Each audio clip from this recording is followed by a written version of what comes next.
What's good, y'all? Welcome to Live Piece, episode 2. A few weeks ago, we did Con. First time Mikey says at Joker's Gallery. And Hey. special guest, Carlos. You know him for, he was on the Slipknot tier list. And fuck all that. You know him for creating the C-17 logo, bruh. Come on. Everybody knows that shit's on my shirt right now. And you're in a band, right? You're in a band as well? Not the moment. Oh, word. Okay. Well, always had a blast with you, brother. So I'm glad we're doing this. We're doing top 5 Marilyn Manson songs. Keep it rocking. Hell yeah.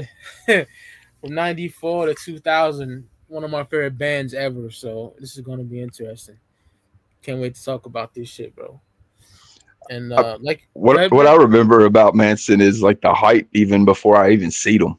Like people at my school, I was in middle school, so people at my school, like the goth kids, were talking about him and rocking that exact shirt you're rocking right now. Oh, this boy is evil. I love this shit. Yep. And then they had the poster of that up in Spencer's, up above, like all the posters. Before I'd even seen the Sweet Dreams video, I seen that fucking blacklight poster up there, and I was like, God damn, that's fucking dope. Fuck yeah. So I seen his imagery before I even heard his music. For me, I like how you segued that too, Joker's Gallery. That's dope. For me, it was like a night after Monday Night Raw. I remember this shit like it was yesterday. It was late 95. And I'm sitting on the floor and I'll go to MTV and I see the Sweet Dreams I made of this video. And I knew that Arithmetic's one because I seen the video and shit with the bitch with the red hair and all that. Yeah, old school. Yeah. But when I seen that shit, this motherfucker riding a pig, he looks fucking whack the fuck out. I'm like, yo, this shit is ill, bro. You know what I'm saying? I loved it. So the next time my grandfather went out, I went to the mall. I got Smells Like Children on cassette. And that EP is psychotic as fuck, bro. You know what I'm saying? A lot of remixes on here. But the original songs are dope as fuck. And I love this EP. We'll get into that a little later. But yeah, man. Then I got Portrait. And then I was there for Antichrist. And motherfucker, was that a moment. Like, this nigga was like the devil, bro. Like, in a religious black household, my mom's just like, because they would show him on TV, like all the controversy, like in '97 and all the Dead to the World tour, motherfuckers were picketing that shit. And my mom's like, you better not have none of his cassettes. Right? She's like, I'm checking. And Unc hid them shits like a G. I told Brandon that story. He hid them in like a little VCR thing. She didn't find shit. So. But Unc's like, a fucking man. Hell yeah. So everything from like Portrait to Hollywood, I'm a diehard fan of. I do like songs here and there throughout his career though. But so Carlos, how'd you get down with Manson, brother? So just like you said, like the first time you see him, you can remember that shit like it happened yesterday. I remember this had to be like 2002, 2003. I was like, or maybe a little bit sooner, because I was like, I just remember being like 7 or 8, or like even younger, maybe like, yeah, probably like 6 or 7 years old. Because like my mom always played nu metal and shit, but like she never really played Manson in the house. And like I remember hearing like Rob Zombie and thinking that was like the craziest thing when I was like 6 years old. Hell yeah. And I was like, what the fuck? But the thing that really blew my mind was like I was with my dad and we're visiting family in like Ecuador, and the only American music channel they have is like MTV2. And I can't remember if it's a Sweet Dreams video or a Tourniquet. Because even this time, like, I've heard Rob Zombie. I didn't know what he looked like. Yeah. And my dad only listens to, like, classic Spanish rock and, like, the Eagles and shit like that. Yeah. And so I remember, like, it was one of those 2 music videos just comes on, and I'm just like, you ever just feel like you're watching something that you shouldn't be? Or you're just like, I don't know that people could look like that or anything. That's how I felt, bro. I was just like, what the fuck am I watching? And I was like, this is the coolest thing. Yeah. And they sell like bootleg CD in Ecuador, like every corner has like, you can just find just like bootleg CDs $1, the weirdest plastic case, printed out like picture. And like, I remember just getting like a bootleg best of CD, like before like Lest We Forget came out. It was just some random thing that they had there. And like, I just remember listening to that all the time on that trip. Fuck yeah. That was like my first time hearing them. I think all of us had said whenever we first started listening to Manson, you almost feel like you're going to hell for some of the shit you're listening to. I mean, you got to think whatever me and Mike's listening to this shit. It's like before we're on the internet and you're young as shit. You're like, this sounds like a fucking satanic church going on right now. Am I going to hell for listening to this shit? It had just had that aura about it, man. It was dope. Yeah, man, it was crazy, bro. Like I said, this is the last dangerous rock star, bro. Like dead ass, not fucking Axl Rose, no Manson, like dead ass, bro. All of them, Twiggy, them niggas were crazy, bro. And the amount of drugs they did, like this motherfucking book is a journey. Oh, okay, Yeah, I got that at home. Yeah, you read this shit, bro. Insane, but yeah, man. Yeah, you talk about like the last dangerous rock star. His tour that you're talking about that they started picketing whenever they were touring Antichrist Superstar. That's the last time I remember seeing actual like picket lines of churchgoers outside of they had a concert like 21 miles from my house. I'm like 21 miles from Evansville, and they were at the Roberts Stadium in Evansville. So I seen like mad people talking about it. Was in the paper, like the papers talking about like not let your kids go and shit. So of course, me being me, I'm like, I got to go to this fuck thing. It made me like shockumentary when MTV kept acting like they didn't want you to watch that shit. Made me want to watch it even more. Oh yeah, dude. Anytime my like parents were like, "Oh, like don't check this out" or something, it's always like, I'm going to go check it out like immediately. Dude, it's funny because like Manson's still like, this is the one thing that blows my mind. There's a lot of people who do a lot of dumb shit and get banned from things, but like Manson like recently had like shows pulled in the UK due to controversy, which is like wild because like when can you like, it's weird picturing him in 2025 still managing to be like dangerous and pissing people off and still just like, dude, that's like.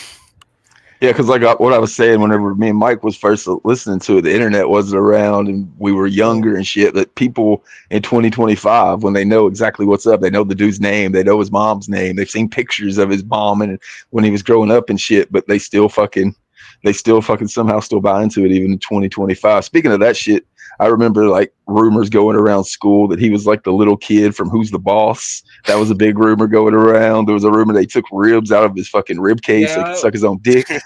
There's like I believe that shit. Like, dude, there was rumors around that dude. Like even just like school, he was so big that like there was rumors of him like just going around school.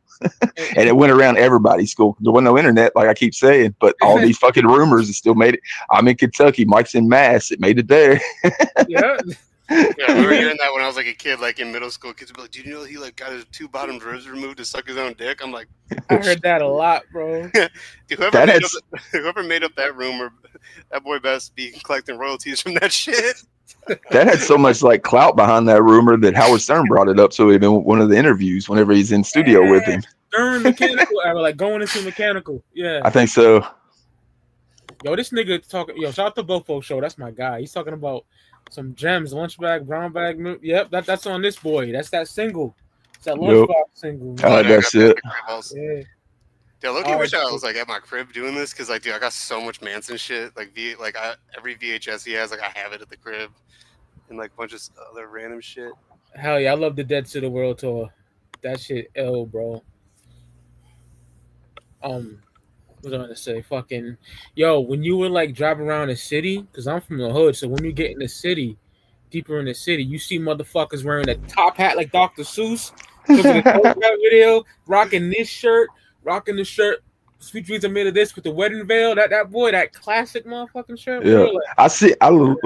That's so classic. I legit seen Renee Paquette, the chick that does like the interviewing on AEW, rocking that on her podcast this week for AEW.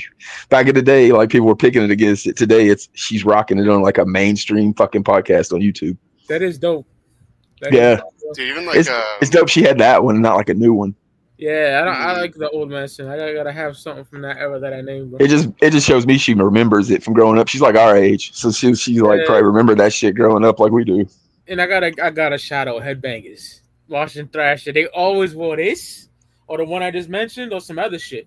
They had the one with the flag and the arrow, the lightning arrow down. They rocked that one a lot too. We were talking about that over here. Yeah, that's literally like one of the shirts. Like that's like a grail. Me too. Like I love that shit.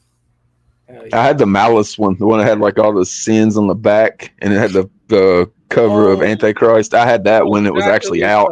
That's fire, brother. Dude, another grail that I wish I owned was the Satanic Army one with the Salvation Army logo. That'd be dope. I wish I had that one.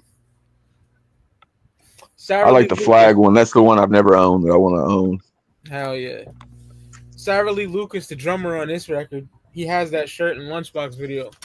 I remember that, yeah. Fuck yeah, so top 5, man. Let's get into it, man. Yeah.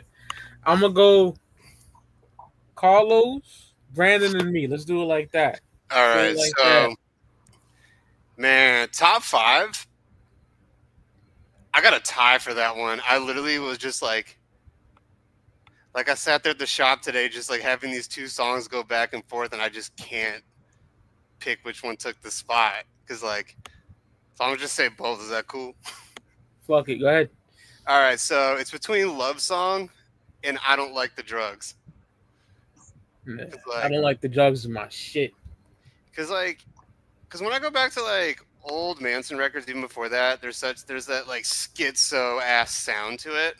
Oh, yeah. But I feel like I Don't Like the Drugs is, like, him, like, being able to have the budget and, like, the actual, like, songwriting skills to make something that sounds like his, like, childhood idols, like David Bowie and shit.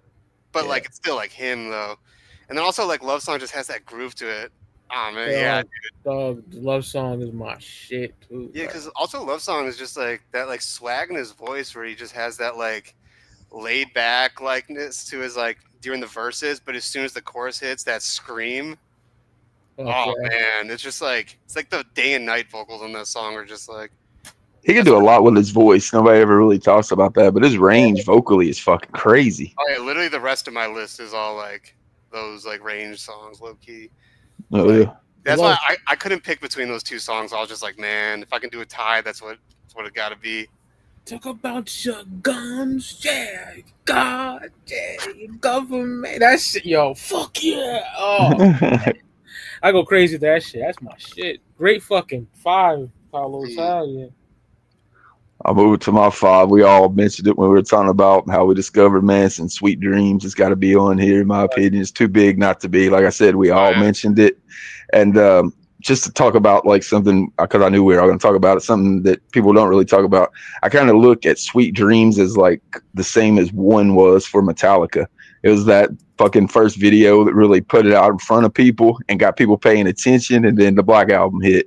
And then with Sweet Dreams, you know, you got Sweet Dreams, they get a bunch of attention, boom, Antichrist Superstar hits, and it's fucking perfect. Like, you couldn't have got a better album for that anticipation. They knocked it out of the park. And just the other thing I could say, that's the entrance theme I used for Coin Rage. The dude I was telling Mike about, that I rocked the hockey mask with Nodus across it and told people they didn't join the army if they didn't know what it mean. Look in the mirror. That's came out to Sweet Dreams by Manson, so at least it's something a little bit different for that one, because I mean, you got to put that song on there. It's just too fucking classic, so I'll put that at 5. Fuck yeah. It's like one of also the very few songs, it's like there's very few songs that qualify for this where it's just like the cover is so good that it like the original is just irrelevant. It's just like blows that shit out the water. I'm with you 1000%. Especially like when it's like in a completely different key. Like, he took like a upbeat pop song and made it literally haunting. And the music video with it too. That dude, I think the guy's name is Dean Carr, who directed that video. Crazy 90s and early 2000 classic music videos. Yeah. If you're gonna do a cover, that's the way to do it. Completely flip it on its head, like, you know, George Michael, Limp Bizkit style. Oh yeah. Like, don't make it anything that sounds similar, and that's what he did too. That's how it works. Mm-hmm. I love. And don't fucking cover Toto was the last fucking song on a Joker's card. Yo, Loki, that shit's funny. Oh, man, it's so funny. Last song on a Joker card ain't supposed to be funny, especially the 6th. Dog. I don't know. If you watch Listen to Party, Carlos is golden. Oh my goodness. But number 5 for me, I gotta go with Lunchbox, bro. Like, the next motherfucker's gonna get my medal. That shit is hard, bro. Like, just beating up bullies with a fucking lunchbox, bro. How raw can you get, man? That's what that riff, fucking. Oh, I bring you and shit. Oh my goodness, it's fucking raw. It's also off this fucking masterpiece of a record, Portrait, which is my second favorite Manson album. Lunchbox is just the shit. The video, this is before Manson wore the makeup. He had the contacts. Just fucking ill. 94 shit. There's some good remixes on here. Also got Down in the Park. That's a cover song that was on this EP. But yeah, man, Lunchbox, man. One of his staple songs. I love how he does that live around like 94 up to 2000. Fucking amazing song, man. I love it. It's a dope single. Incredible song. You know, the way he just does the verses of the big bully trying to stick the finger in my chest. That is my shit, bro. Because I don't fuck with bullies. I used to beat them niggas up. So, yeah, elementary school shit. But yeah, Lunchbox, amazing, bro. That's my shit. Number 5. Bomb. No, that song is incredible. Hell yeah, man. That's my also, shit. like, it's such a cool statement piece because that was like what his like first like single as like a signed artist. Yeah, yeah. Like all the Spooky Children stuff is just like it's fun. It's fun to listen to, but that song is like also I feel like Industrial never had that like swag to it, you know? Yeah, it's like metal as fuck too, kind of funky and shit in some aspects. Yeah, they had like a untouchable attitude. Fuck yeah, just raw. I'd never seen anybody use a lunchbox at school as a weapon until after this song came out. The golf kids was all over it. Throw that shit with rocks and knock a nigga senseless. They go to like shop class and load that motherfucker up with metal and just fuck somebody up. And they're saying the next motherfucker's gonna get my medal. That's just so raw, bro. So raw. Love it. Shit. We're 4, right? All right, yeah, number 4. All right, so this is like a song that when I first heard it, I was like, okay, sick. And I just keep going back to it, even like years later. This is like, if I'm gonna put I have like a playlist of all my favorite Manson songs. I always just start with this one and put the rest of that shit on shuffle. I'm gonna go with Deep Six from Pale Emperor. That's my shit. There's a video for that too, right? Yeah, I think so. Yeah. That song, like, I just think sometimes with like later era Manson, when he has that like laid back groove that's like funky, yeah, it sounds like fucking heist music to me or some shit. Like, like there's just something about that song where it's just like you can put it on for anything. It just feel like the fucking man listening to that shit. Fuck yeah. Because like Pale Emperor is so good. Like, I think he's done like 3 albums with Tyler Bates so far, and like that one is just like if you took his like voice out of the record, it just sounds like a movie score. It's so sick. Yes, I'm gonna go with Deep Six from Pale Emperor. Fuck yeah. See, I like songs on that album. Heaven Upside Down. I didn't hear the last 2 like we talked about, Carlos. But the new one sounds the closest to Hollywood. Oh fuck, I'm in. Yeah, that's just fire. Then the one before that is kind of like I only heard that one once, but We Are Chaos. But like, yeah, that one has a cool swag to it. Word. Definitely like, it sounds like a soundtrack to some shit. I don't know. It's cool though. His newest release is a cover of In the Air Tonight. I noticed that when I was looking at the Spotify playlists. He always schools covers. We've already talked about that. Moving up to the 4th spot for me, another one that everybody knows, Beautiful People. That's another song that's got to be on the list for me.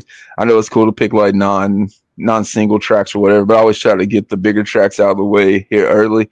Beautiful People, like I was talking about, whenever it's set up from Smells Like Children being so big and everybody was looking for it, Beautiful People knocked it out of the park, just like it's their Inner Sandman. Like, it took from the golf kids that was beating people up with lunchboxes, it took Manson from just those to everybody. Suddenly everybody was listening to fucking Manson. That song was just too good. It crossed over. And that's the same thing that happened with Metallica. Whenever Inner Sandman came out, all the people that wouldn't listen to thrash suddenly was a fan. Same with this. As soon as this came out, undeniably good. You had to give it props. Twiggy with the riffs. Manson gave Twiggy credit for coming up with it, and it's one of the most iconic riffs in music history. As much as a played out song, it's got to be on the list for me. So I put it at the 4th spot.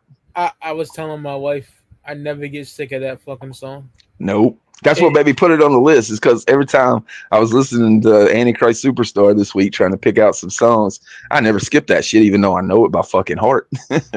before I found my woman, bro, like I was an angry, pissed off motherfucker, and every word in that song I feel, bro. You know, that shit is hard. You can't smell your own shit on your knees, right? Dude, also just like how many songs like the second the drums start, nothing else. You're like, you know what I mean? It's like, yeah, it's it was so people hated him. People fucking hated Manson. yeah. Like, and suddenly the people, they're like the jocks and the people that are rocking fucking crosses on their necklace were listening to fucking Manson because that song was so goddamn good. Yeah, that's why I wish I like, yeah, because I got into Manson in like the like early 2000s when I was like super young, so like I have like not really like a concept of like how crazy it actually was to be there for that shit in the 90s, and that's like one of those things. It's like I wish I could have like saw like that shit in like real time. The same people at my school that was beating up kids for wearing Manson shirts a year before was now rocking Antichrist Superstar out of their fucking cars. That's how good that song was. Dude, and that album. So good. Yo, ain't no time to discriminate. Hate every motherfucker that is in your way. In your way. Bro, that video, that performance at the VMAs in 97, bro, just fucking, like Carlos said, swag, it's iconic shit, you know? That's when he was cutting himself a glass on stage every night, wilding, you know? That's one of the things that was so gnarly in the early videos is all of his fucking scars that you would see from him cutting himself on stage. Facts, brother. And then usually the video would be dirty as shit, so it's all caked with dirt and black and brown and shit, so it looked gnarly as fuck. Oh yeah. Killer Collection said Joker's Gallery looking icy in this piece. I told you he the flyest white nigga I know, bro. Like always, the jerseys, all that fly shit. That's my guy. Hell yeah. Rip the fuck out, bro. Yeah. Whatever jewelry stores like sponsored radios, they're thinking you're gonna get like an engagement ring or a fucking ring for a bitch. I was like, show me your rapper jewelry. Stun on these niggas, you feel me? So, I'm up next, right? Am I up or yep, yeah? Fourth spot. Number 4, man. The title track of this motherfucker, Antichrist Superstar, man. That riff, oh my god! When he does it live, he's tearing the fucking Bible pages off his shit, bro. Like this should just this album takes me back, bro. Like, I had this shit when it was new on cassette, and man, the title track is a fucking banger, heavy as all fuck. Deb, you held that up right perfectly to your face. It looked like you had the half Manson thing. I can see it. It worked perfectly how you had it this first second. That's great. But yeah, man, that shit is just perfect. Like I said, my favorite thing about it is that fucking riff chorus. That riff and chorus is what I was talking about when I was saying when that first time I listened to it, I thought I was in a satanic church. That's the exact one I'm talking about. Yeah. Oh man, it never gets old, bro. That is timeless music, man. Kind of like Nirvana, Nevermind for me. If people hate on that record, fucking worship it. But yeah, Antichrist Superstar, the title track is my number 4. Hard. Yeah, hell yeah.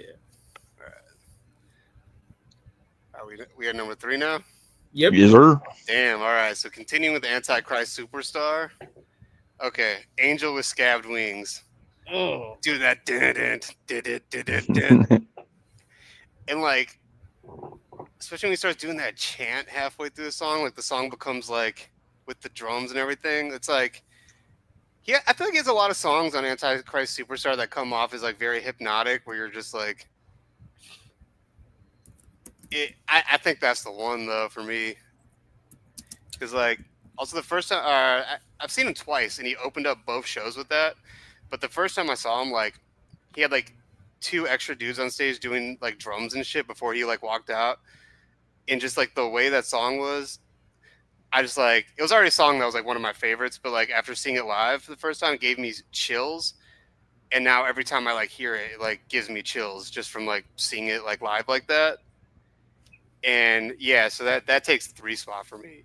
Like, yeah. Same for me. I got it at the 3 spot as well. And I literally got, because it's such a great live track, and he's talking about hearing it live. The intro musically, and then Manson's lyrics, just immediate attention grabbers. The riff, I got what I got written there for the riff is it's what evil would sound like if it was in audio form. The riff from that fucking song, man, it sounds like fucking evil.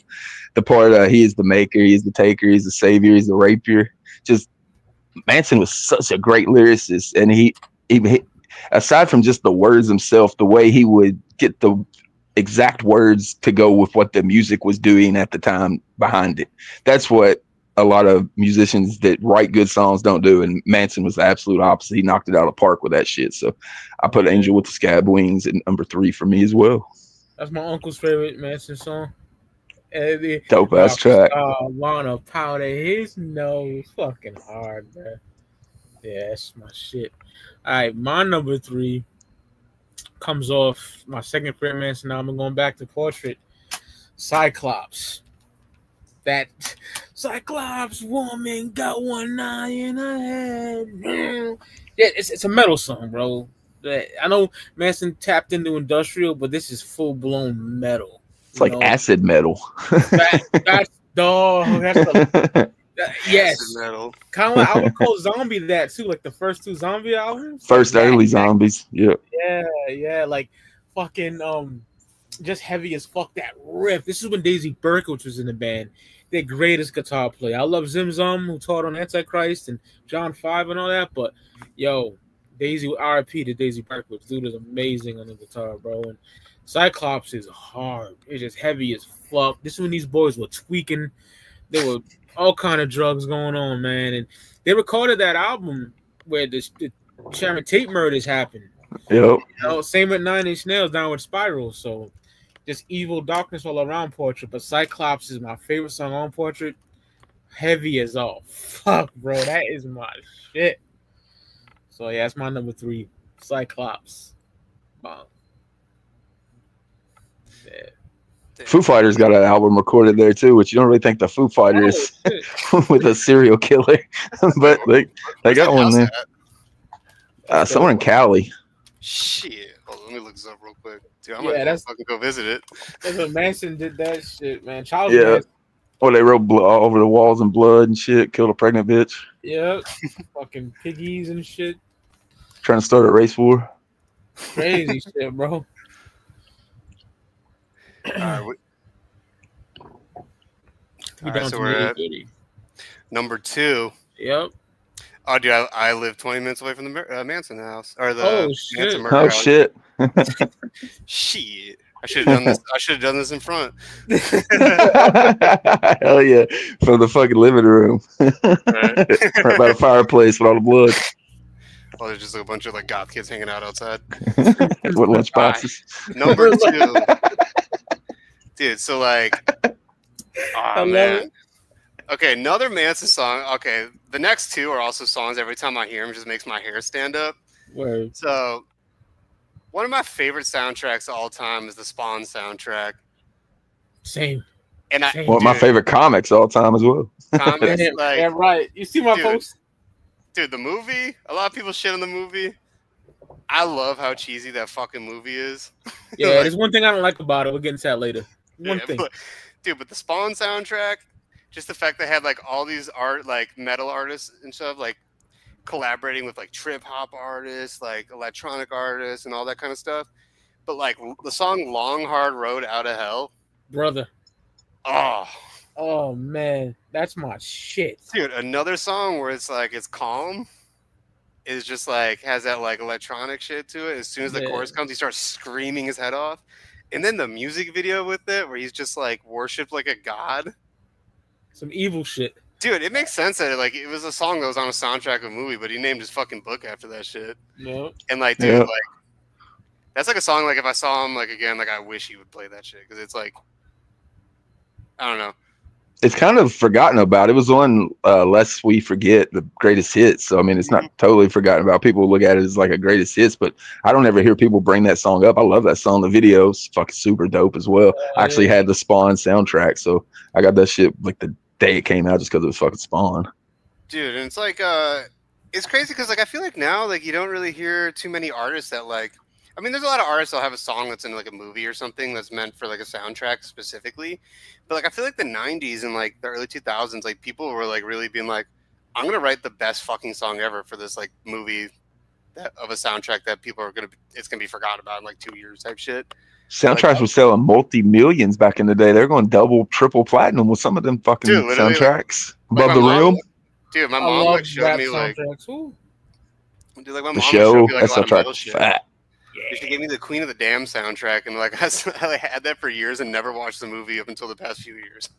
And I had Yeah, I'm same here. Like I've heard that CD because Jonathan made it. So like I know, I was when I watched the movie, I didn't realize that his voice is in those songs. I'm so used to the soundtrack version. I'm like, this is weird, bro. Even though this is what it was supposed he's to in be. the movie if I remember right. I only watched it once, but I think he's even made an appearance in the movie. Oh shit, I didn't know that shit. Like a little cameo. He didn't have a role or anything. He just says like a word and walks off or some shit.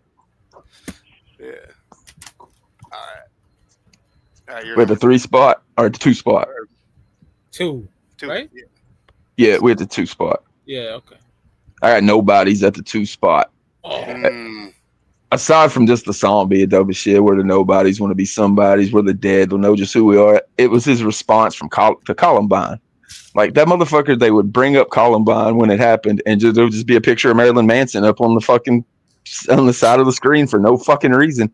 Like every time that shit got brought up, it was him that they would bring. They even brought ICP into it for a little while. Like they were just trying to blame music, but he was the one that was like had the bullseye just dead on him. For some reason, they'd be talking about Columbine, 2 kids shooting their classmates, and then there'd be a picture of Marilyn Manson behind them. It's like, what the fuck? And I think this is his response to it. I mean, that's what the killers were thinking. We're nobodies. Whenever we're dead, they're gonna know who we are. It was written right after it happened. It came out on a 2000 album. Columbine happened in '99. The shit where it's some children died the other day. We fed machines and then we prayed. Puked up and down in morbid faith. You should have seen the ratings that day. It's talking about how news organizations were using Columbine and violence to get ratings and shit like that. Just his response to it, to have the balls to come back and like respond to that shit, because I thought it was so fucked up that they were just blaming him out of nowhere.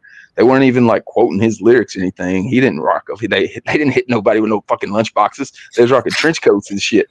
So, but what I was always wanting Manson to do is come with it even more real than he did. I wish whenever they were blaming him, he would have said, yeah, look at the power I got. I've been trying to warn y'all for fucking 5 years that this shit was going to go down.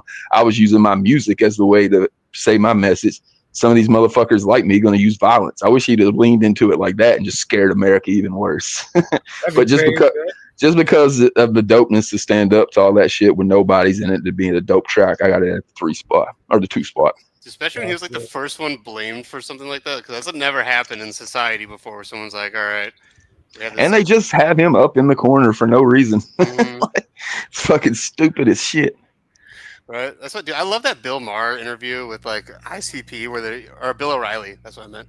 Yeah. Where they're like trying to talk to them about the Columbine thing. And they're being like, dude, like, it's like I grew up listening to like gangster rap. I never shot nobody. I never sold crack. It's like if you put art out into the world, it's like it's not your responsibility for what people take that as. That's that Tales from the Lotus Pot era and shit. Yep. 01.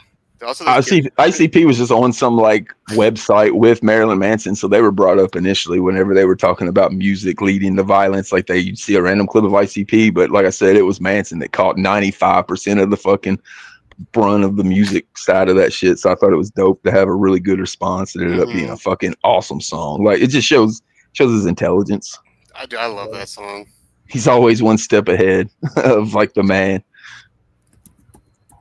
Yeah, number 2, man. This could have been number 1 to be honest. Because my boy Joker's had talking about Hollywood, it goes right in. So, target audience of Hollywood, bro.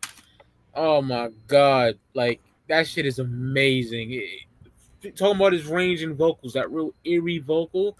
And my favorite part of this song, that fucking doom metal breakdown. Because Valley of Death, we are free. Oh my god. If Manson did like a doom metal album, that should be evil as fuck. Those doomy riffs. Oh man. So yeah, that's what I'm talking about, him writing the perfect lyrics for the music that's behind him. It's like he's like, almost like he's riding a beat perfectly, but it's fucking rock music. Hell, bro, you I love how you said that shit. That's exactly what target audience is like. Evil as fuck. Hollywood is like Antichrist on steroids type shit to me. It's such a dark and heavy record, bro. And yeah, man, target audience. You don't hear that shit? Go peep that shit, people. Dude, also like I wish they made because weren't they working on like a mini series based off of like the concept of like Hollywood at that time that ended up like never being made as like an HBO show or some shit. Yeah, that's like one of those things I'm like, damn, I wish that was like it came to fruition type shit. And I'll be honest, I'm just a motherfucker that listens to music. I don't go deep like some people do. Like there's Manson fans that will tell you this, but this is like, I'll try my best to explain it. It's a series called The Triptych. You got Antichrist, Mechanical, and Hollywood, and it's like he's like the worm on here, and he becomes the rock star on this one, and I think he dies on this one. Comes a rock star Mechanical, and this is like the first one. It goes in chronological order that way. It's real deep. If you look into it, you'll see it. But yeah, I have nothing on this on my list, but this is a great fucking record. Shout out to Mechanical Animals, man. All right, we going to number 1 spot? Yeah. All right, you just brought up Mechanical Animals. All right, this is my favorite Manson song of all time. There's very few songs that like, because everyone has that one song that every time you hear it, it feels like you're hearing that shit for the first time again. Oh, yeah, that always happens. Oh, dude, this song, Coma White, my favorite Manson song of all time. What a song. Dude, like, it's like one of those songs that, like, I wish I could have heard it when it first came out, because, like, I feel like Mechanical Animals was such, like, a left turn for him. And it's just like he puts out this album that sounds like, it was like ICP going from Jekyll Brothers to The Wraith. just totally different than what you were expecting that next album to be. Mm-hmm. Yeah. And like people fell off after Mechanical too. Oh yeah. But like Coma White, just like the acoustic guitar intro and just like all like the eerie melodies to it. And then once that fucking chorus hits, and also just do the fucking music video with it where it's like the JFK assassination. Yeah. Oh, dude, it's just perfect. And then like you get the bonus of like Coma Black on Hollywood, which is like the sequel to that. Yeah. I don't know. It's just like that song also. And also like when the first time I saw him, he closed the set with that. And it was just like, it was also, I was seeing him open up for Slipknot, so I didn't think he would play like that song at that. Because his set was like 45 minutes, like tops. And the fact that he pulled that song out, and at that time I was like, that was a song I just had on fucking repeat.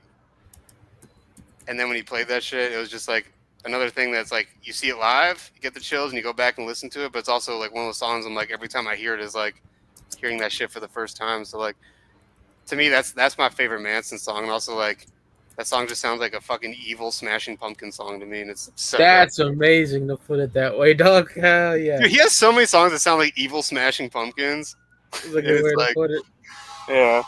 If you see a song live and they school that shit for you, like especially like you said, you're not expecting it, and they pull out one of your favorites live at a show, you're always gonna love that song. Like you're gonna love it even more. Especially when you see someone like that who has a crazy catalog open up for someone. It's like you don't expect them to play anything except just like the literal hits, like, you know. Yeah. That's like when I was watching Chord and Corey Taylor walks out on stage to do A Different World. I'm like, I'm not expecting to see that shit. It's not even a single. The album's only been out 3 weeks. So when I see that shit live, I mean, that immediately made me love that song to this day. Fire. Dog, Coma White. If we did top 10, that'd be easily on my top 10. That's my shit. Beautiful fucking evil song. Dude, Coma Black's literally like in my honorable mentions too, because like that's like the part 1, part 2 type shit with that. I think Mechanical was so different as well. Kind of like what Kurt was thinking when he seen Nevermind, like the people that used to beat him up in high school was now in the crowd moshing. And Manson was the same thing. Like I said, whenever Beautiful People came out, the kids who were beating up the fucking golf kids with the lunchbox were suddenly at his show. And he's like, I'm gonna throw Mechanical Animals at him, fucking throw some David Bowie 70 rock star shit and look like a chick for a little while and see if these fucking jocks, meatheads, still gonna come to my show. And it worked. If that's what he was trying to do, because all those people fell off. Dude, shit like that is so funny to me. Like I saw Newfound Glory once, and they were playing in a baseball stadium, and they were like, I remember when the jocks used to beat me up for listening to this shit. Now we're taking over their field. I was just like, some bullshit. that was funny as fuck. Kurt was the first one I remember saying that shit. He's like, I've literally seen kids that beat me up in high school in my crowd now. That's got to change. I feel like anyone in high school who like roasted me for being like a quote unquote like goth or like emo, they'd always be like, "We all like Manson though, right?" And we're like, "Oh yeah." Man, you and Jiggy Fresh get the balloons. I never could get that shit. I didn't know what the fuck was going on. I thought he got a super chat. I'm like Shaggy 2 though. Like, what the fuck's going on? You supposed to do this, balloons will pop. I never get that shit, bro. I don't know. Oh yeah. Oh, you do like a heart fly up and shit? Yeah, straight up. I'll move it to my one spot. I already been talked about by Mike, Antichrist Superstar. Oh, great live song. Hey, by the second one, you're in. You're fucking throwing the horns up. You're in for the fucking ride. The podium, Mike already touched on it, man. It fucking works perfect in concert for the podium when the hey's going on. He's fucking doing that shit. He's blowing kisses, fucking tearing up the Bible and shit. Like, it's just a perfect song for the album. It's the title track. Perfect song to represent that album. Perfect song for that tour. I'm glad that it got so much love on that tour. The prick your finger, it is done. The moon has now eclipsed the sun.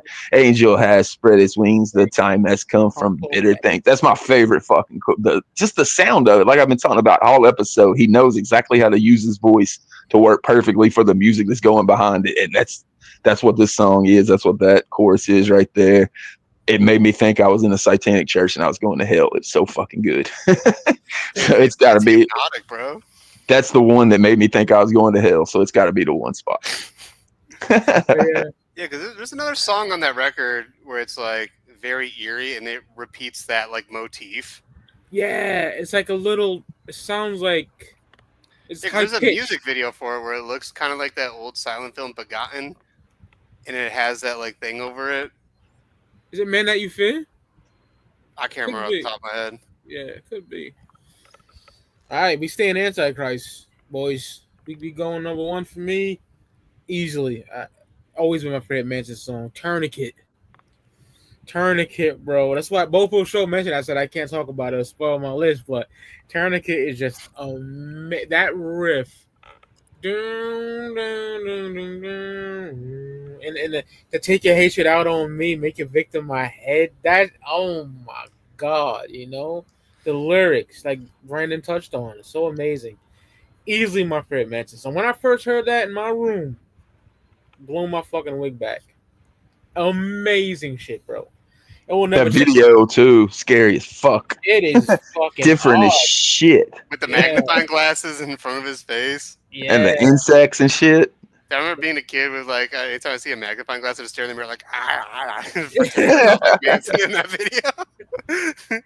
Flies will lay their eggs, you know. That's my shit, dog. Like Tourniquet number one with a bullet. Hell yeah, see? Local show knows. He knows. Shout to the Noddy's hat. Hell yeah. Oh, that's fire. Yeah, dog. Tourniquet, brother. Hey, mad at that for sure. Love that fucking video. Like we didn't really talk much about his videos. We mentioned them a few times, but I had the VHS of all of his videos. They were so good. Like I paid like $30 for it back in the day just so I could watch his videos because there wasn't no YouTube or nothing. And MTV wasn't showing most of that shit. Yes, like Dope Hat, that was one of my favorite ones. Like Willie and the Chocolate Factory one. That was dope as shit. That is hard. It's I think it's the VHS is called God Is in the TV. I got it at the crib. It's the one that has like has that big giant dude beside him on the cover. Dude, every single one of his VHS tapes, I have them at the crib, and like, that's like the one it's like I pop in, and like but I want to tell you about this like funny VHS that I found. I was telling Mike, I'm like, okay, once homeboy gets in here, I gotta tell him this weird Cottonmouth Kings Manson story. Oh yeah. So. There's when I lived in Texas, in Austin, there's this record store called End of an Ear, and they have a really cheap VHS section. And you know, like that, you know, the first Cottonmouth Kings like VHS where it's like the 3 songs off Royal Highness. It's just like a promo like VHS thing. Yeah. So I find it for $5, but I noticed the tape in it is just a blank random tape. But I'm like, I'm still buying it. It's $5. I'm gonna put it on the shelf. Like I know whatever tape in here is like not a Cottonmouth Kings tape. And the guy who was working there was just like, wow, this tape's been sitting here for years. And like the dudes there knew me. They were like, you would be the guy to buy this shit. He's like, this is definitely not a KMK tape in there. So I'll just give it to you for like $1. So like I get home, I'm like, I'm just curious of what's on the actual tape. So I pop this bitch into my VHS player. And you know how like they got the VHS cameras that like take the actual big tapes? Yeah. So the tape is somebody sneaking in their camcorder to the Antichrist Superstar tour and filming the entire thing in the audio. Oh shit. So it's like all just like shaky camera, but it's just like it's the craziest find. Damn, that is wild. Yeah. Yeah, so dude sold to me for $1, and then like he hits me up on IG, like he's like, "What was ever on that tape?" And I like tell him, he's like, "What the fuck?" He's like, "I wish I bought that instead of selling it to you." Damn, that's crazy. To be something that fucking random. I know. Like if YouTube went around, like you could have sold that shit to people on like MansonBootlegs.com for Bad Buddy. Dude, it's like I feel like I need to like I feel like it's like my duty to like eventually like video capture and just put it up on YouTube or some shit because it's like someone literally directly filming it, so it's like it's the only one of like that show, I guess. Yeah, it's like nobody's ever seen that but you and probably whoever taped it. That's amazing. Yeah, that's dope. And that tour was wild as fuck too, bro. So hell yeah. Yeah, that whole like from the time they started touring in like 96 till like 98, it was like news. Like they would for some reason like warn you to not let your children go to that shit in the news. It's fucking crazy. Wait, so I know there's like an age gap between us. So like I just turned 30. I'm curious, how old are you guys? Just like I'm 39. I'll be 40 in November. Yeah. Oh, so 43. 43. So what was the first year you guys got to see Manson? 98. Holy shit. Yeah. Damn. Like live or on TV? Or just like live. Just like 97. Holy shit. You lucky. Damn, that's like the shit I was like. I'm like, damn. I always like wanted to be in those kind of rooms of like those like iconic tours that like someone like me like only like hears about or like reads about. That's how I am with Woodstock '99. I was like, man, I wish I was old enough to like had went there for 3 days. Dude, it's just like also it's just like it's one thing to like hear about something, read about it, see videos of it, but like actually being there is like a completely different thing. Yeah, bro. Oh yeah, for sure. Nigga came out with the stilts and shit, all that crazy shit. Yeah. That shit looks so cool. I got like the VHS of like the Guns, God, and Government. Dog, I watched it a lot, Carlos. Yeah, where he has like the stilts and like the like during Dope Show is like I remember seeing that as a kid, just being like, I was like, what the fuck? Just being like, it was like right after I was like super into Alice Cooper. Dog, that's another one of my goats. Oh, dude. I love like mostly Alice Cooper band, like $1 Billion Babies and Killer. Like that. My favorite one. Yeah, that's the goat, dude. Like, I was just listening to Behind the Paint where Jay's talking about him pulling up on a golf cart and jumping out. Funny, listening to the story of the Joker cards for like 5 minutes and totally getting it and understanding exactly what he wanted him to do. And he's like, he recorded it and then he jumped back on his golf cart and took off. Yeah, I feel like Alice Cooper has that Jekyll and Hyde switch. Because, like, dude, he's the blueprint for Manson, dude. Always. Shit. Oh yeah. Yeah. To me, that's the god, dog. That's why, like, dude, that song, like, the Rob Zombie Alice Cooper song. It's like an X-Files soundtrack song. I can't remember. I never heard that shit. Oh shit. Hands of Death, I think it's called. It's like the first time you get to hear like Alice Cooper on some industrial shit, where it's like it sounds like he's like doing a song that sounds like all the people who are influenced by him. That's dope. It's I gotta so sick. Oh, dude, that shit. Oh yeah. But like, I think the first. Oh yeah, I've seen Manson twice, and it's funny because before the first time I saw him, one of my homies who's seen him a million times told me, he's like, Carlos, you're gonna see him either play the greatest set he's ever played, or the worst shit you have ever seen. And I've seen him twice, and I have seen both of those things. One of each. Oh yeah. So the first time I saw him was like, it was Slipknot's Grey Chapter tour, and it was like the last show of the tour, and like Manson's set was insane. Like like tickets and like up against the barricade type shit.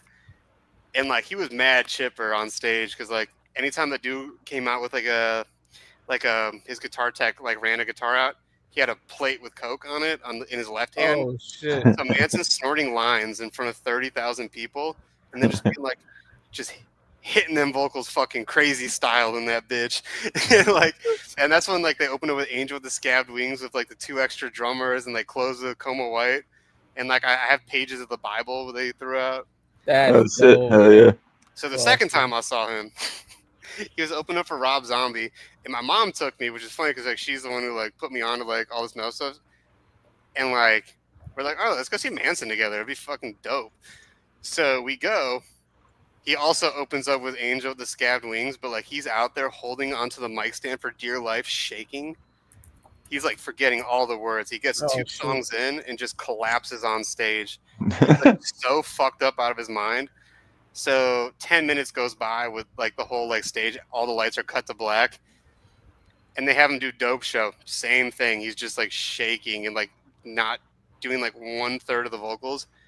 Collapses on stage. Another 10 minutes goes by, and they're like, all right, fuck it, last song. So they're like playing, like he's up on the podium ripping the Bible, and he falls off the podium 30 seconds into the song. So they're just like, so the whole band's like, all right, we got to stop. And then they make an announcement. They're like, all right. It sounds like a South Park skit. Dude, I'm like watching this with my mom, and my mom and I are just like, I don't know if we should laugh or feel bad for the dude. Because like, I feel like anytime I see like live music, I'm like, all right, if a band's like boring and decent, that's mad boring. I either want to see the coolest shit ever or a fucking train wreck. And like, yeah, they make an announcement. They're like, all right, if you're here to see only Manson and want a refund, you have to leave now. Because like before Zombie comes out on stage, and like, yeah. And then at the last song Zombie played, like before he plays Dracula, he like does like Helter Skelter, and he had Manson come up on stage. He was making fun of him for like collapsing on stage. Because like Manson was. But he was good to come out there about then. I mean, I guess he's like, I had sun poisoning. I'm like, dog, you're Manson.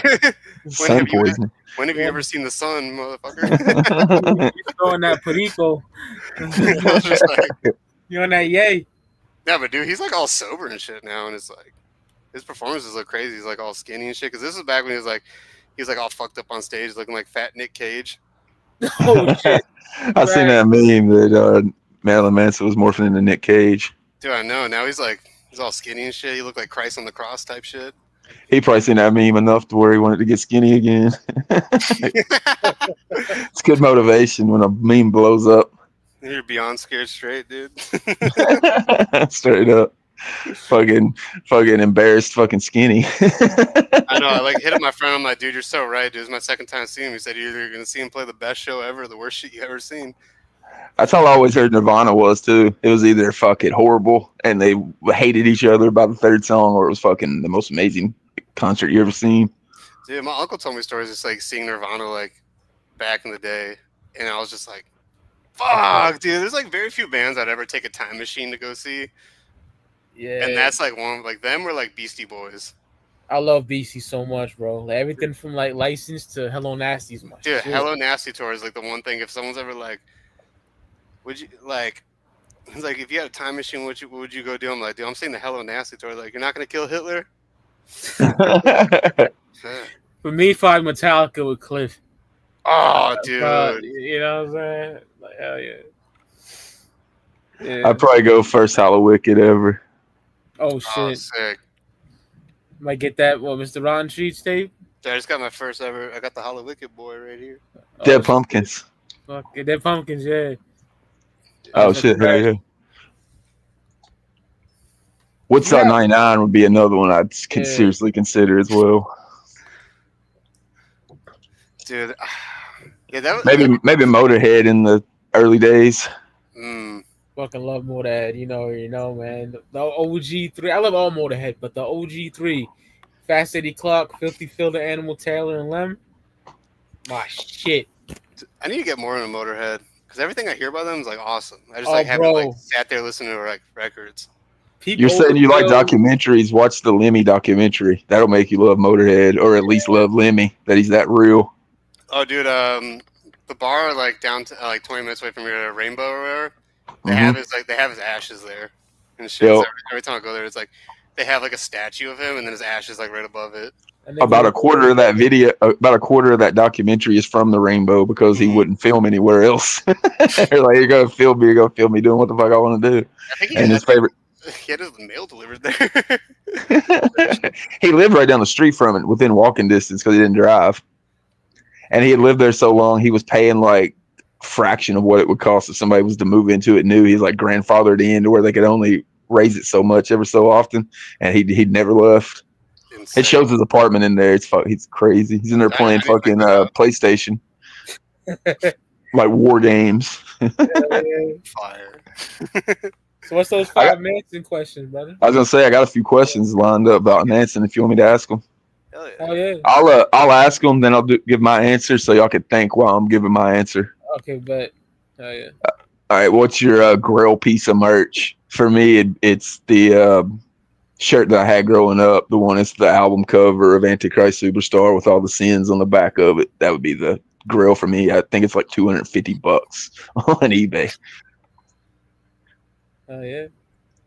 For me, I don't care if I get it bootlegged. I want it. The Wedding Veil Boy. The Sweet Dreams Are Made of This on the back. If you're a diehard Manson fan, you know what I'm talking about. Yeah, that's a fact. I want that bitch. The American flag shirt for me. Yeah, that's on my list too. That one's super fucking dope.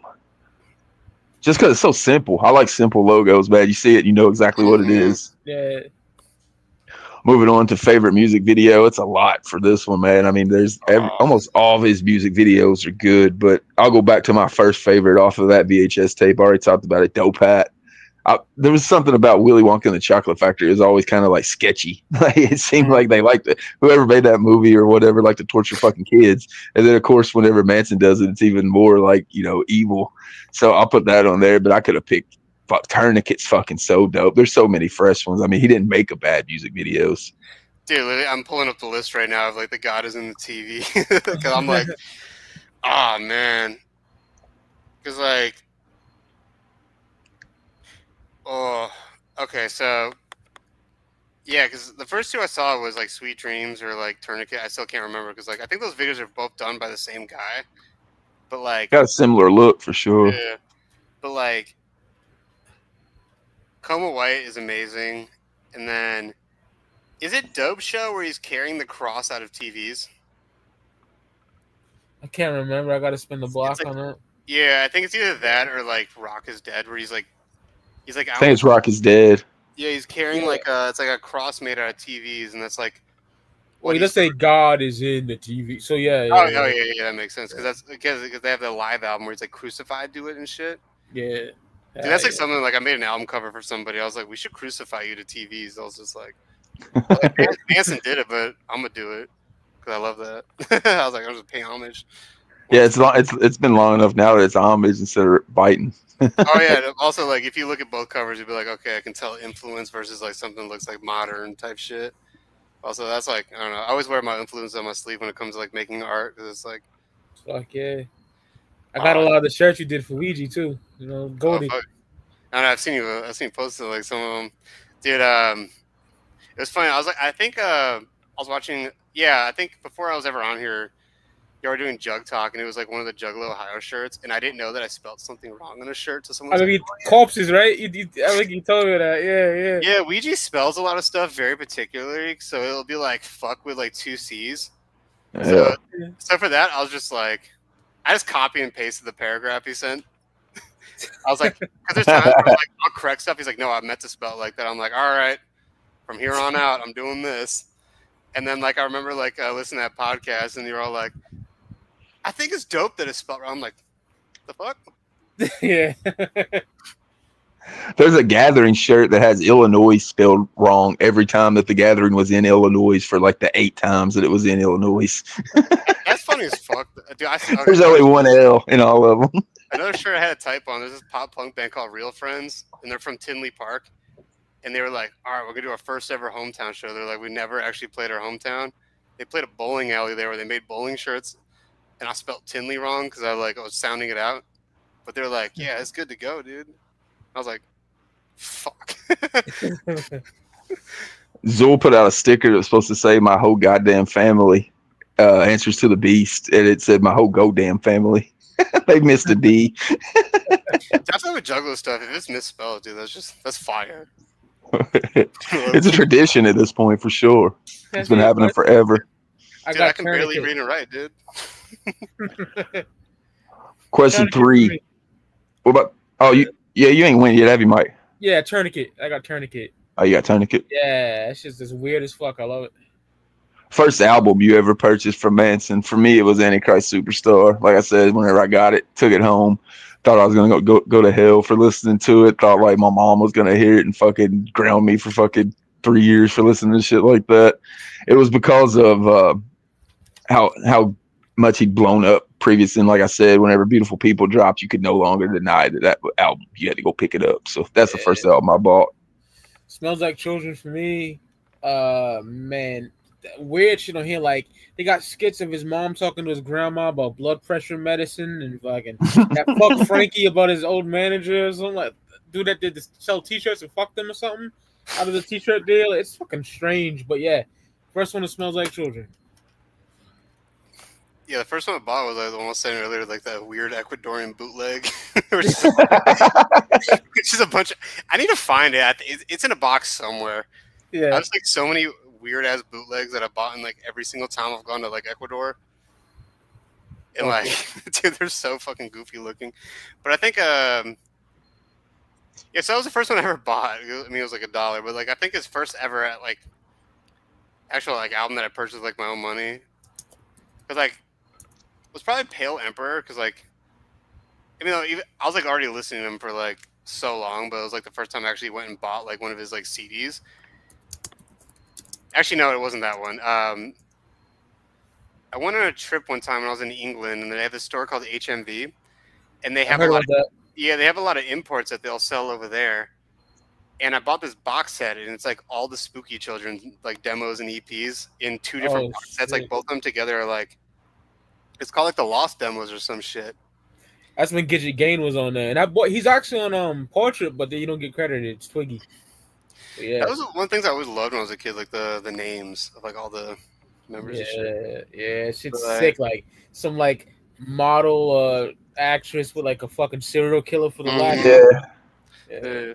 But I will say like about like the physical shit, like with Pale Emperor, if you buy a CD of it, it's black like a PS1 game.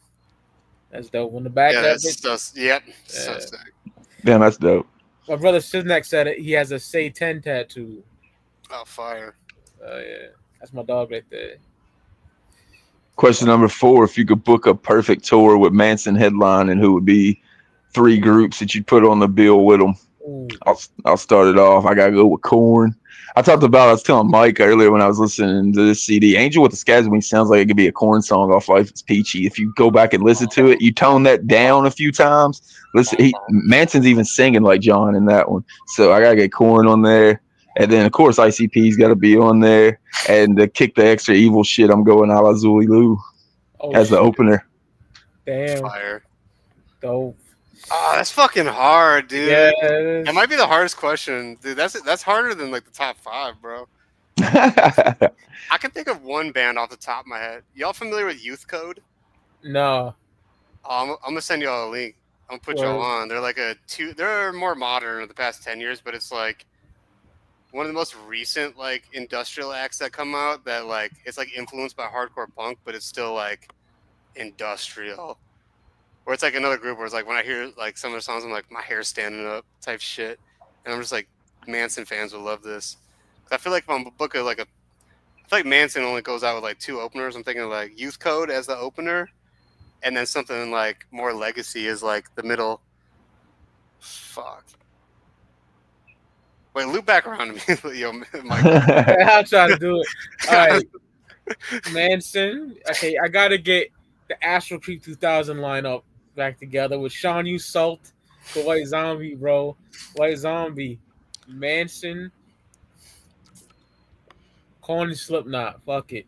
Nice. I'll go to that for damn sure. I'm gonna go Youth Code and then Ministry. Psalm 69. Oh, yeah, some shit. Yeah, I'm gonna go Ministry open up for Manson.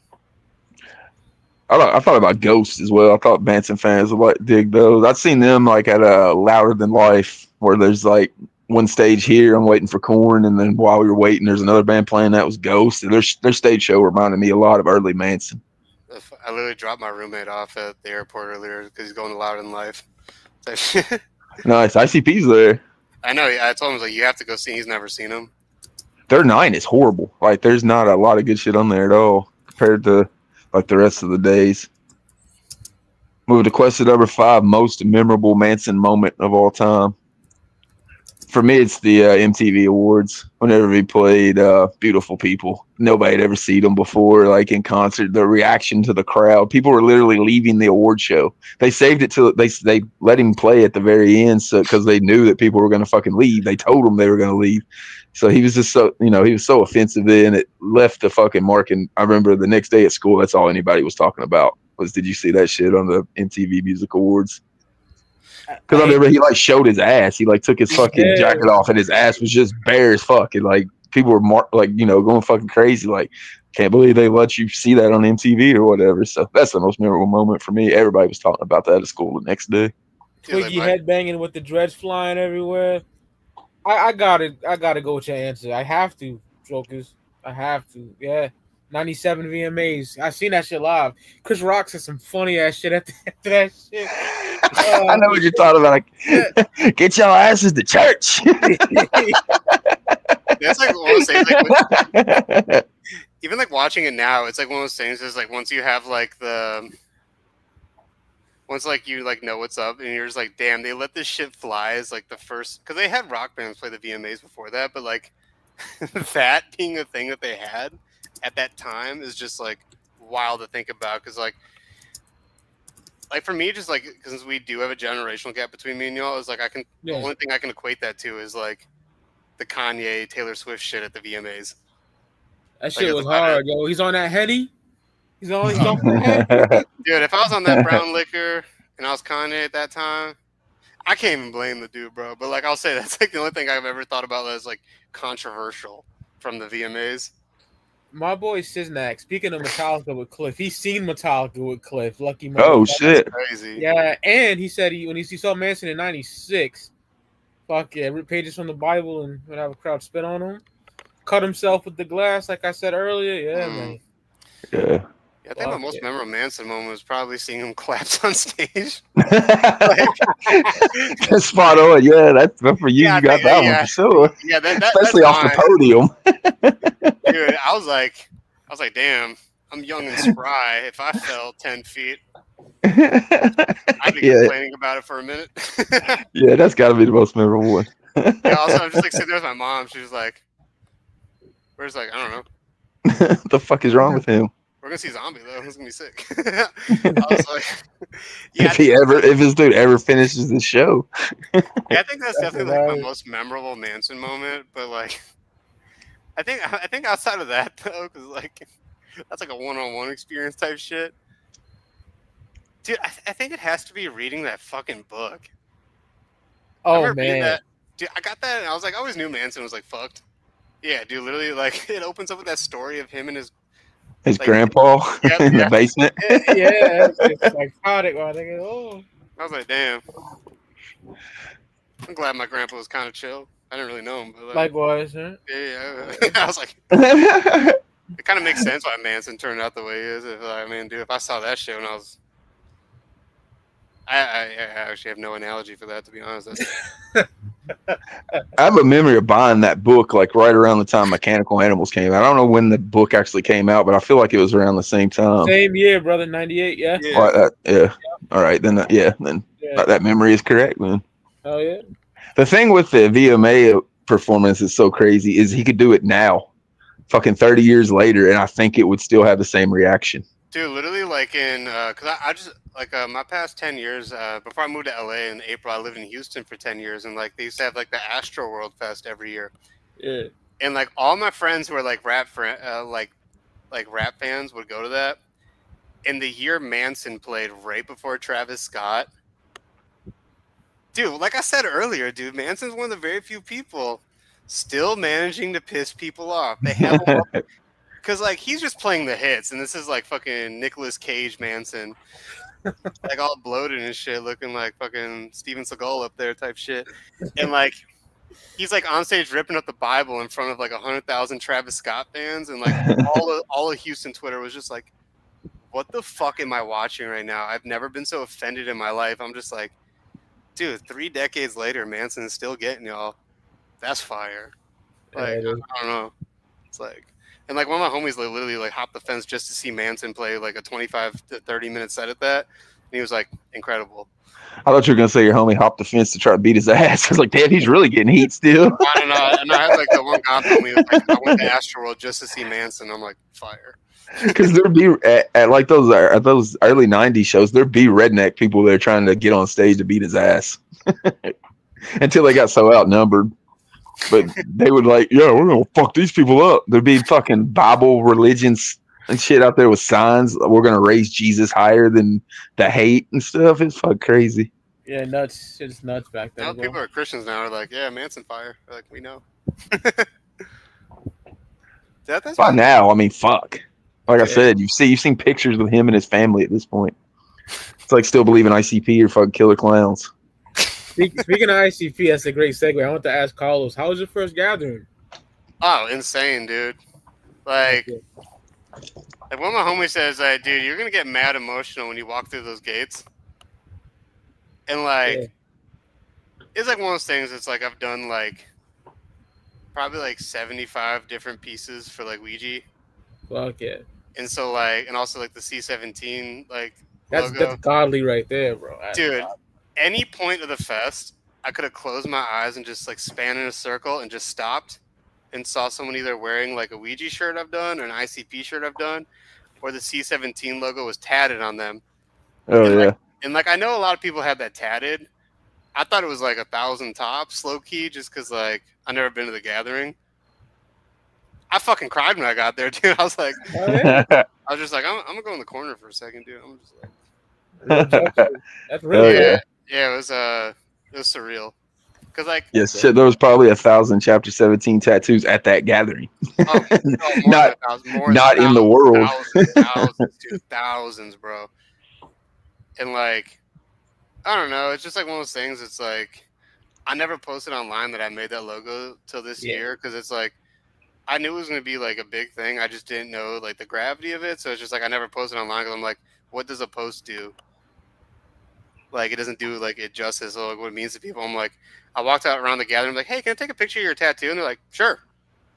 And then the next day, one of my friends would be like, you know, that's the guy who made it. And I'll be like, they're like, wait, that's why you asked me for a picture of that tattoo? You never brought that up. I thought you were a fucking fed. Getting fucking pictures of Juggalo tats. Let's put them in the database. And I posted like a collage of like 100 of them, just like, which is like crazy to think about when there's like thousands of them. And I'm telling them, I was like, yeah, I just got 100 photos. It's just like, I know, because like I know the reason why I went to the gathering for the first time is like I always grew up in like the metal scene and like playing drums and like hardcore bands. Okay. So like I never had like IRL like Juggalo friends. So like, and then this year I'm like, dude, I'm 30. There's no time like the present, and like I have enough friends that like I pulled up, like I just like flew out there solo and just like went and stayed and just like camped and like outside of like with like all my homies I know. So I was just like, yeah, I was like I can't believe that I was like, this is the first year I finally went. Because like also all my friends thought it was like weird that I was like doing like Juggalo art around like 28. That's when I started doing like shit for like Ouija was like 2018. And friends were like, dude, I think you're gonna like tank your career or something. Because at the time I was doing like art for like Billie Eilish and like a bunch of like wow, yeah, dog, this nigga golden, bro. Like that's dope. Hell yeah. And like a bunch of people were like, that's gonna like be weird. And now it's like one of those things that's like people who aren't juggalos like think it's like they're like, oh, that's cool that you do like that and like other stuff like that. And yeah, because all my friends like thought it was like goofy and like people always like thought it was funny to listen to ICP. I'm just like, dude, not to be that guy, but I'm like, dude, like I just saw everything I like knew would happen like come to fruition, and like I believed in something that I believe in. And I'm seeing like an impact it's making. So it's like, I don't know, if I could ever leave like one thing with anybody, it's like if you believe in something, like believe in that shit with your whole heart. And then if anyone ever says anything about it, dude, tell them to suck your fucking dick, dude. I'm like, dude, I walked around the gathering and saw all that shit that people laughed at me for. So I'm just like, hell yeah, I got shit for being a juggalo all the time, bro. From hood niggas and shit. yeah, y'all are '90s juggalos, so you definitely got the brunt of it. Yeah, it's a fact. It didn't happen until the Eminem beef happened, though. That's when I seen it getting a lot of hate. Which, fuck It off. is wild because like when I think about like people getting bullied for like liking Ice P in the '90s, I'm like, dude, fucking Slipknot was in the '90s, Marilyn Manson was in the '90s. It's all like theatrical. I don't know. Yeah. Oh boy, Sidney got a question for you. So, what ICP shirts did you Oh, I did. design? I've only done like 3 or 4 of them, but like I did 2 shirts for the Gathering of Dreams. It was funny because like I never designed shit that looks like No Limit merch. But when I was like 15 getting into Photoshop, I'm like, if I ever get to design a shirt for ICP, I'm gonna make it look like a fucking pen and pixel, like I love that shit, dog. Houston, Yeah. like No Limit thing. As soon as you said No Limit, I looked at Mike. I knew he's gonna be cheesing. Yeah, dude. It is funny because like I got asked to do a shirt 2 years ago. It was the first time I ever designed something for the clowns, and I was like, all right. They asked me for 2 shirts. I made one in my current style. It's like both their heads, and I made it look like some like hardcore punk shit. And it's like still a shirt that they reprint. Like it's in Hot Topic as a hoodie right now and shit. But like, yeah, that's dope. Thank you. And then the second shirt is like I was like, I gotta do what I like wanted to do when I was 15. So I made them like the No Limit style shirt where it's like Violent J up in the clouds like this, and like you just see like their name all iced out and shit. And then like Shaggy is like under it, and it's like everything's just iced out as fuck. And, like the back is just like a Hatchet Man just fully iced out type shit. And I was just like, I was like, I got to do this for like the first idea I ever had for a shirt for them. Is like, even though I don't ever make shit that looks like that now, but I was just like, I got to do it, dude. That's just dope. I dig that fucking design. Thank you. Pen and pixel shit. I'll message you guys on Instagram like the actual photos of the shit so you can see which ones they are. Like. During the Speaky Clout days, me and my boy Vod, we did a top 10 pen and pixel covers, and Sean Brouch, the owner, commented and said, "You guys put a smile on my face." I thought that was fresh. So, dude, that Vice documentary on pen and pixel is I love it. Oh, goated, bro. They did 3 6 Mafia. They did fucking Cash Money. They did any ill shit, you know. They did that shit. Dude, I even love like the weird ones they have where it's like the bears with the honey on it. Because if Big Bear is dope. That nigga's ill. Yeah, dude, they have so much stuff where I'm just like, at what point was this dope? But that's why it's dope. So it's like so ridiculous that it's like, this is like, I don't know. It's like the first time I ever heard ICP, I'm like, what the fuck am I listening to right now? I thought it was so whack. And then I was like, wait, it's stuck in my head. I was like 12 years old. And I was like, Kiss was like my favorite band when I was like 12. And I was like, these guys look like Kiss. They don't sound like Kiss, but like I grew up on like a lot of rap. I was just like, I think it's like because like at the time I was like, I didn't like, to me like rap was never theatrical. So I was just like, I don't know if I like this. I'm like, all right, I love this. I was like, this is type shit. What was the first ICP track you heard, or the album or whatever? I think it was something off Jekyll Brothers because like I was like, oh, this is the most fire album cover. And then the first CD I ever bought with my own money was The Wraith. Dope. Hell yeah. Because I heard the song, my homie, like, I feel like ICP is always like something that someone shows you, like when you're a kid. Yeah. Always. For me, because like I don't know. There's a podcast called Deck One Dell. Shout out to them. They did their podcast, and the first time I was ever on a podcast was on theirs. They do a Juggalo story, section of their show. I think I've seen yours. Whenever I jumped on here, I think I've seen that dude somewhere. But they do it, and every time it's like somebody's cousin or somebody they went to school with, like showed them an ICP CD. Every time. Yeah, and like the first time I ever saw them was, or the first album that was like a new album that came out when I got into them was The Tempest. And like the first time I saw them was like my dad took me. It was like 2007 at the Rave in Milwaukee. It was like Hollow Wicked. Oh, and like Motown Rage. It was like the opener was Motown Rage, Boondocks, and Necro. And my dad was just like, "This is like the worst music I've ever seen or heard, but it's awesome." Even to this day, my dad is like still stoked that I'm like still loving him. He's like, "Oh, you worked with them now," type shit. and stuff like that. And like I always talk to my dad about them because like he thinks they're dope. He hates their music, but he loves them type shit. When I went to Halloween at '98, I met up with a dude from Detroit, and he hated on ICP. Just hated on him. Never listened to him. Just hated on him because that was the thing to do. He went to Halloween with me. He's still a fucking juggalo to this day. Dude, it's funny because it's like, dude, it's like the first time I was making a shirt for them, I tried putting the most hated band, but like this was like post TikTok, and like the person I was working with was like, "Oh, you got to take that off because like it's not that anymore." That used to be like their logo. I had a Jekyll Brothers poster with that written on it. The most hated band in the world. And dude, like people love them, dude. Because even before going to the gathering, like I've seen them like probably like a dozen times. But like I flew to Ride Fest to go see them like a couple years ago, and like I was just curious, dude. Anytime I saw someone painted up, because that's like a punk fest, I kept asking them, I was like, "Is it your first time seeing them?" They're like, "Yeah." I'm like, I never thought I ever seen. It was like some 17-year-old like telling me about how they got into them. I'm like, damn, this is fucking awesome. It's like you're gonna love them for life the second you see them. It's crazy. Like my homie's son, he's 13, plays football. Like he's my size. He's huge, big as fuck, but he's a juggalo. Like well, my boy Matt knows how big of a juggalo I am and shit. He was there when I got all my tattoos and everything. And then he like showed me this screenshot that his son sent his mom. He said, "Hey, I heard that if you have a parent's written permission, you can get a tattoo. Can I get this?" And it was a hatchet bag with juggalo written over it. He said, "I blame you, Ward." Dude, I think it was like earlier this year, one of my exes hit me up. She's like, "My daughter's like into ICP now." I'm like, "Can I please give her like one of my vintage shirts?" Or, like, send me some old shit. I was like, "This is gonna be your favorite band for life, dude." I told him the first sack he got on the season, I'm buying him a Hatchet Man charm. Yeah, let me grab my backpack. I got my fucking Hatchet Man charm. I just got. When I got into them, it was like I already like crazy ass shit to begin with, like comedy movies that was psychotic, like Killer Clowns from Outer Space, horror comedy, Toxic Avenger, shit like that, gangster rap. I like clowns. I fuck with Pennywise heavy when I was a kid, so it just as soon as I heard Malenko, bong. Oh, that's dope. Oh hell yeah, fuck yeah. Wait, so is Malenko your guys' first like time hearing them, or? Yeah, for me.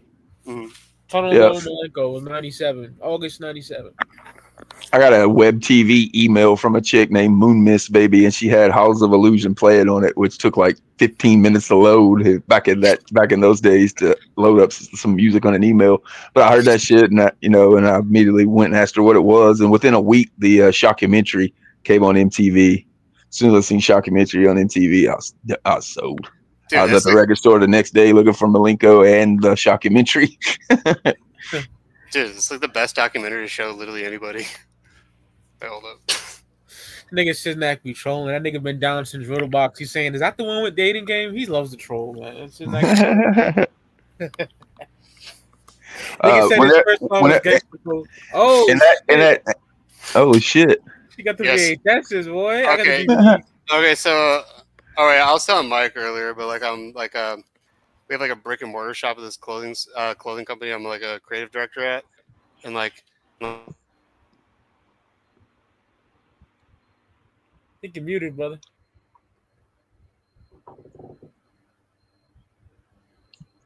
Oh shit!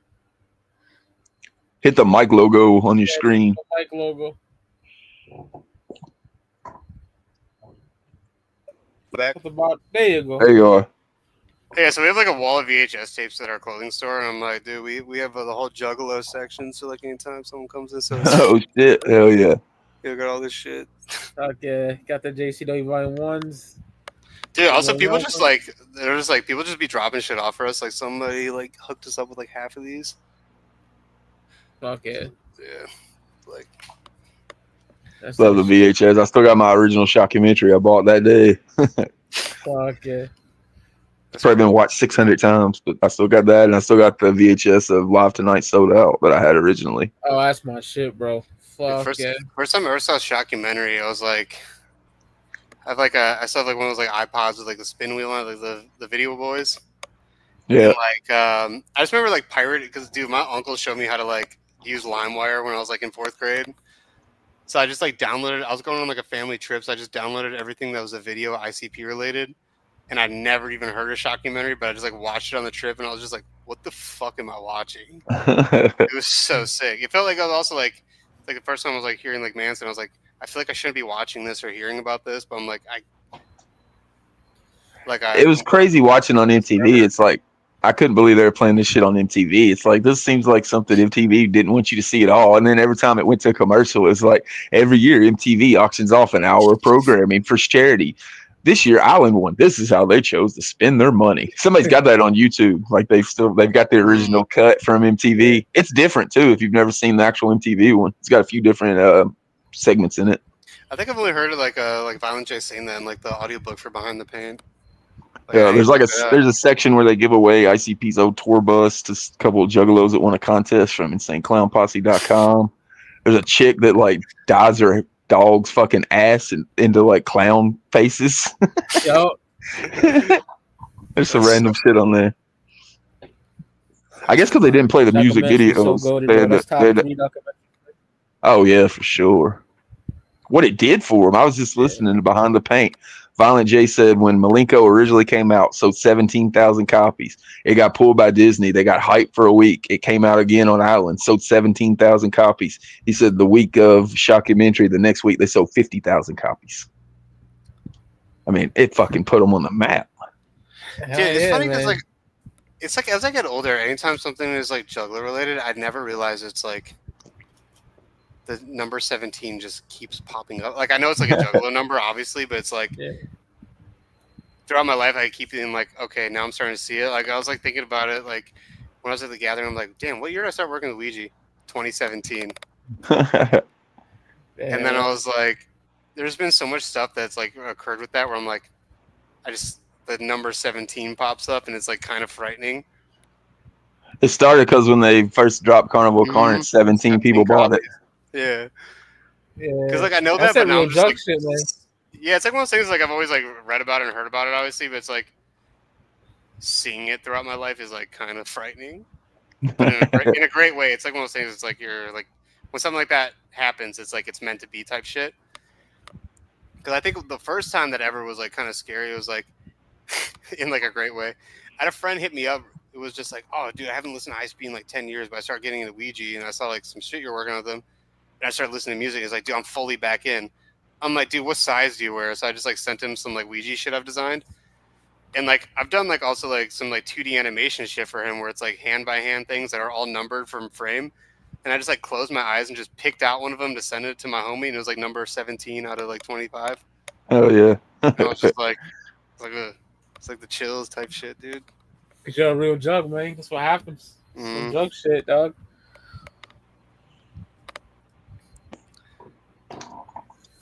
But dude, honestly, I'm surprised that like there's never been like some Manson like ICP crossover at some point. That'd be dope as fuck. Just around the same time they were killing shit. But I think now it would work. Yeah. It would now for sure. Back in the day, like juggalos would have been beating up the goth kids. Back in like the 90s and shit. That's funny. Dude, because like especially like now that like ICP's playing every rock festival, I'm just like, there has to be this like modern collab that happens at some point. You would think like it's and Rob Zombie too. Like that's another one that you think would just work. Yeah, especially when Rob Zombie tours, it's always him bringing out somebody that's like you would never imagine him like either opening up for him or something that's like absolutely spot on perfect. ICP said he gives them the go fuck yourself price whenever they ask how much to be at the gathering. He doesn't tell them no. He just tells them a price that he knows they can't afford.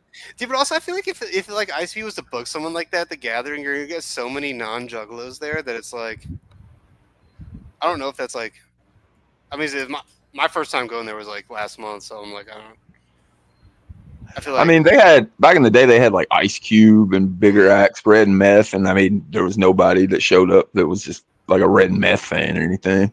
Yeah, it's just like my perspective seeing it. I was just like, damn. I was like, dude, like if nobody was performing, this would still be the greatest time of my life. Like, The ones at Cave and Rock that I went to were fucking crazy. Like they're the ones that they still talk about being fucking too crazy. That's why they're not there anymore. There was no law.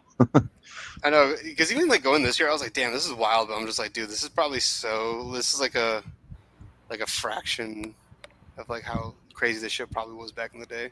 Cave and Rock had a 20-mile gravel road that you had to drive down before you could get to where the actual gathering was, and it was private property, so no cop was within 20 miles. Holy shit.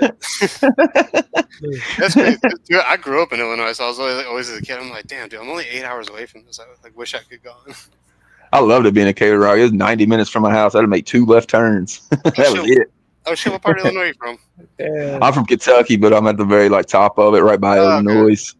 Oh, yeah, I'm from like, I grew up like 45 minutes outside of Chicago. It's like I was like a Midwest boy for 20 years before I moved to Texas. Type shit. Yeah. I need to meet you, bro. Both of y'all, man. I met everybody else. Well, I need to meet Siznak too, but. Oh, definitely. Here go Juggalo weekend this year. It's fucking cheap as shit to get there. Thinking. Like where's flights, it at this year? Orlando. Shit. That Orlando airport is crazy work, bro. I've been there. It's so fucking big, nigga. Like, oh shit! So, like, lost in that shit. Yeah, they announced it at the seminar at the gathering that they were gonna be in Orlando.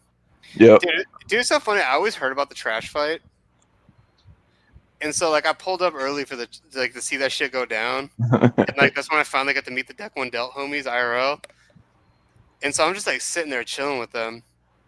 And then the trash fight happens, and like Carver just bought this like airbrush like Wraith shirt, and someone throws a fucking squid, and it just sticks to the front of the shirt, and he just hesitates for a second, looks down at it, he's like, "What the fuck?" And he goes to scoop it off of him, and it just lands on my arm. Ugh. And I was also just like in disbelief, so I sat there just like staring at it for a second. I'm like, I don't know who started that shit, but it's been it was going on at Cave and Rock for sure. So I don't know how long it's been going on, but it's been going on for at least 15 years. I know. I was like, I need to see this. This is. I was at the first gathering. It didn't happen there for the IC. It wasn't even a seminar then. It was like a meet and greet, but it didn't happen there. It was inside too, so you couldn't throw shit in there. I still got the CDs. My boy Steven Olivera, wherever you at, peace, my brother. He's the one that put me on. He got me the Blaze EP there. He got me Psychopaths from Outer Space and Dumping. Still got them CDs too.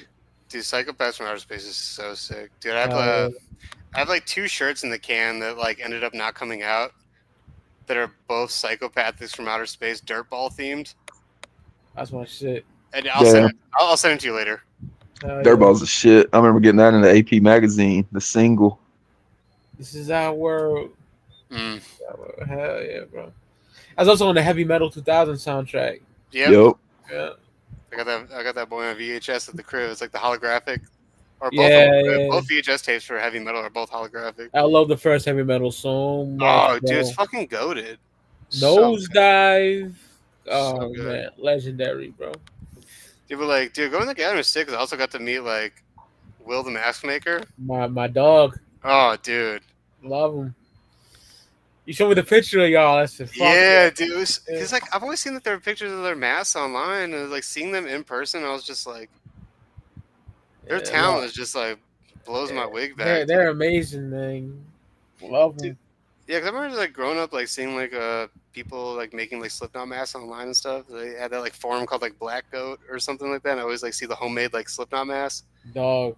And then seeing someone who like come from that, like make stuff for them. Yeah, and just everything they do is just like, I don't know. Mask making is just like, it's out of my wheelhouse, but one of the coolest things. Like, it is. I want that West German boy one day. Yeah, the clown mask, the OG. I need that shit, boy. Yeah, that's the best one for sure. And that Corey Taylor joint, you can call it the Crash Dummy. That one hard, bro. I need that too. Dude, Crash Dummies are so sick. I love that shit. Fuck yeah. There's like a Ghost Main video where it's like him looking normal, but his whole band is wearing jumpsuits and Crash Dummy masks. Oh, shit. Oh, so sick, dude. I fuck with some old school Ghost Main for sure. Hell yeah! So We need to do this shit again, boy. Dude, I'm down, bro. Backstage, I'm gonna say the band. Yo, y'all want to kick it backstage for a while? You want to dip up out of here? I'm down. I just gotta pee real bad. Go take a piss. Yeah, I'll be back in like a minute. All right. Fucking, I enjoyed the fuck out of this, boy. Like, Hell yeah. I've been wanting to do this, something with Manson. Like me, Devereaux, Scotty Two Balls, Evil. We all did an Antichrist Superstar. Like right before COVID, we did a review on the Antichrist. Oh yeah. Should we get Scotty on here and do like an Antichrist Superstar live piece? Scotty's the shit. Yeah, that's my guy. I'm down for that. Fuck yeah, I got some other ideas still. I want to say it backstage. But love y'all motherfuckers. Shout out to Carlos. Give him a follow on Instagram and all that shit. Hold on, Resin. I don't know, man. Whenever we can do it, that's when live piece will be on. Luke the Goon. Love you, Luke, but come on, bro. I want to start doing the 5 pieces. Got the new intro ready. Yeah, man. I'm feeding for that shit, bro. I am feeding. That's going to be good shit to do, too, because the idea you had, bro, is amazing, bro. So, and the shit that we didn't do, I want to do as well. I'm just ready, you know? Yes, sir. Especially after a new Joker card is actually good came out. 5-piece Beastie. I love Beastie Boys, bro. I'm down, man. Everything from like I said, License to Ill to Hello Nasty's my shit. I kind of like the Hot Sauce Committee, whatever the fuck that's just called too, but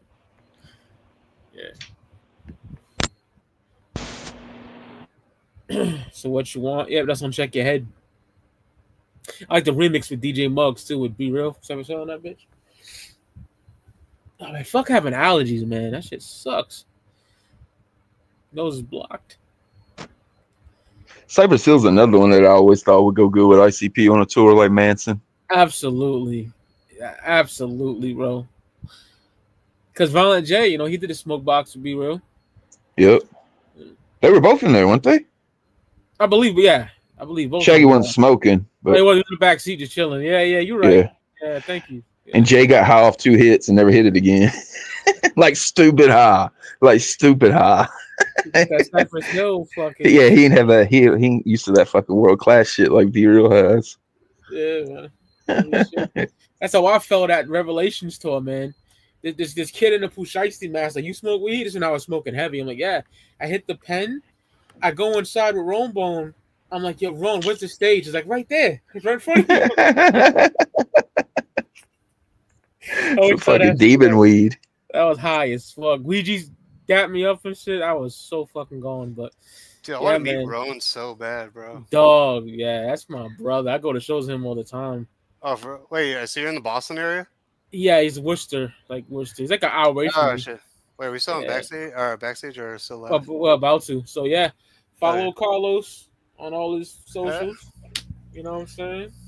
And yeah, live piece. Till the next time. See y'all. Whoop whoop. Hey. Backstage.